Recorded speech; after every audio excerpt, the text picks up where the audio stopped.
Hey there, it's Dr. Mark Berhenna of AskTheDentist.com. So today's topic is a tough one for many people, but I think it's a very important one. Let me explain why. It is very difficult to quit smoking. Some studies say it's more difficult to stop smoking than it is to stop using heroin. In dental school, as dentists, we're all taught that it is a requirement to give out smoking cessation counseling for patients who smoke. But very few dentists actually do that because it's such a sensitive subject. Let me give you a few reasons why smoking is so bad. First, smoking damages the gums. The gums in our mouth, they have such a fragile blood supply, and when the gums are exposed to smoke over and over when you smoke, the blood supply to this area starts to die off. Basically, the smoke will kill off the tiny fragile blood vessels. Those vessels disappear and can never come back as a result. And then you get gum recession. Gum recession makes teeth very sensitive to cold, to hot, to the point where they'll actually ache after having, for example, a cold glass of water. What gum recession looks like is that long in the tooth look that you see in the elderly. Second, smoking causes you to pull in a lot of dry air through your mouth. It's bad enough to be mouth breathing, but breathing in toxins as well just makes it so much worse. This eventually leads to more cavities, more gum disease, definitely chronic bad breath, and worst of all, systemic disease throughout your whole body. So most of us already know smoking is associated with, you've heard it, emphysema, lung cancer, those are the obvious ones, but did you know that it also results in a much higher rate of cancer in the mouth? In the pharynx, larynx, esophagus, everything below the mouth. Smokers also have heart disease, pancreatic cancer, cirrhosis of the liver, and aortic aneurysms. So these diseases are caused by toxins getting into the bloodstream from smoking. But compounding this is the fact that by smoking, for example, you're mouth breathing. And by mouth breathing, you're preventing your body from actually producing the one chemical that can actually reverse nicotine's constricting effects on the blood vessels. That chemical is nitric oxide.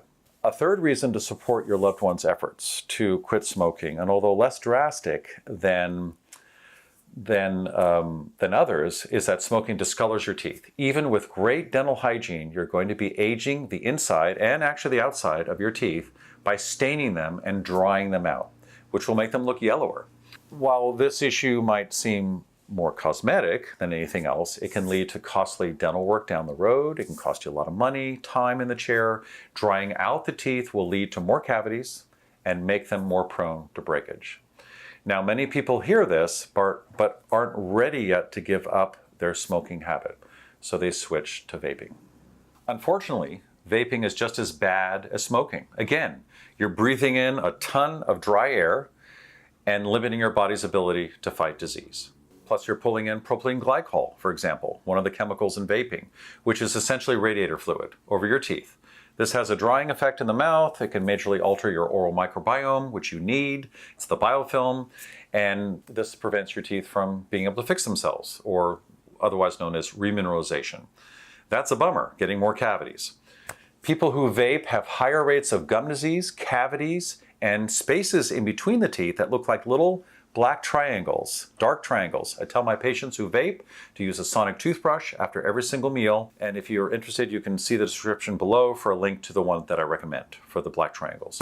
So what to do? To start, you should understand that their addiction is very real. Telling them smoking is a bad habit will never be enough to change anyone's mind. You need to provide them with real, proven clinical information and be open to the possibility that they won't want your advice or help. But what I want to emphasize today is what to do when you know your friend or family is ready to give up their smoking habit. And here's what I've seen work. Develop a system of accountability. Ask them if it's okay to, follow up every day, every hour, to see how things are going. Find out if there are ways you can help on a regular basis. Ask them what exact date they plan to have their last cigarette, and will they be weaning off slowly or quitting cold turkey? Two different methods, both work. Support your friend throughout the process. Remind them how often you are happy that they've decided to make this change. Offer to be available by phone for a quick conversation when cravings hit. That's very helpful. Be positive. And understand that relapses are common and totally normal. Do your best not to shame them if they buy another pack, but rather encourage them to pick up from that point and continue with their new lease on life as a non-smoker. Again, keep it very positive. There's a fabulous article on Healthline that describes the amazing things that happen to your body as soon as you quit smoking.